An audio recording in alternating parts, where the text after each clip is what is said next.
Hello everyone, welcome back to my channel SciTaker. In this, I'm going to compare the 3D Bench wildlife test comparison between the Realme X1 Max versus iQOO 7 device. So this is a test which I'm trying to do after the recent Realme UI 3.0 update in the Realme X1 Max device. And after this Realme UI 3.0 update, I did see there is a huge improvement in the Android benchmark test, and there's a huge improvement even in the Geek benchmark test as well. And few of the users, they want to know how is the 3D Bench is going on with the Realme X1 Max device. So that's what this video is about. Let's see whether this can actually beat the iQOO 7's 3D benchmark wildlife test score or not. That's what I'm going to demonstrate in this video. Snapdragon 870 chipset versus Dimensity 1200 chipset. Right now, as you can see, this is a test which I'm going to do right now. It's installing at this moment. Let me to finish the install and start the test at the same time. I'm not using any kind of high performance one. I'm not using any kind of ultra mode. So there's nothing special enhancement modes are used, nothing at all. Just only as it is, the application I'm trying to run, 3D Bench wildlife test. As you can clearly see, friends, now we'll be able to find out exactly the results, what's happening between these both phones. So which phone has got what type of results in terms of the 3D Bench results.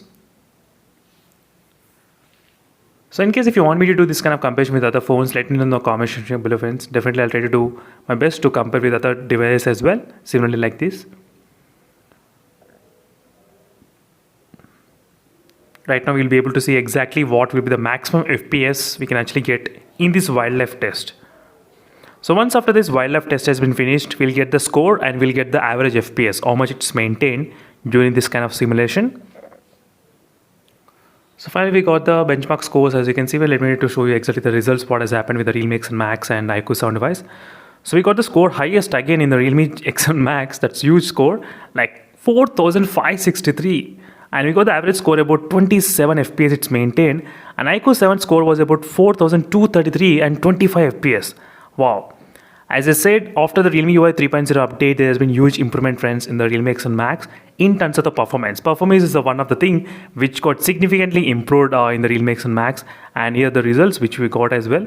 And before the update, try to look at the before the update, Android 11, you can clearly see.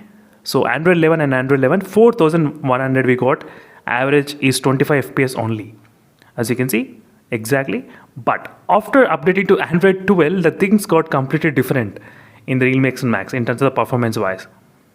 You can clearly see, friends, what has happened. So that's it, friends. Thank you for watching. This is a quick comparison between these both phones regarding the 3D Bench wildlife test, and clearly it shows that Realme X1 Max has got slightly improved performance than the iQOO 7 device after the Realme UI 3.0 update. Hopefully, maybe with the Android 12 update in this device as well, maybe the things might be slightly different, but I cannot guarantee until I install and I test it for myself. So make sure to stay tuned for those videos, friends, and thank you for watching this video, and stay tuned for more updates. And meanwhile, let me know in the comment section below what are the other videos you want me to upload as soon as possible. Meanwhile, signing off, until then, stay tuned. Bye.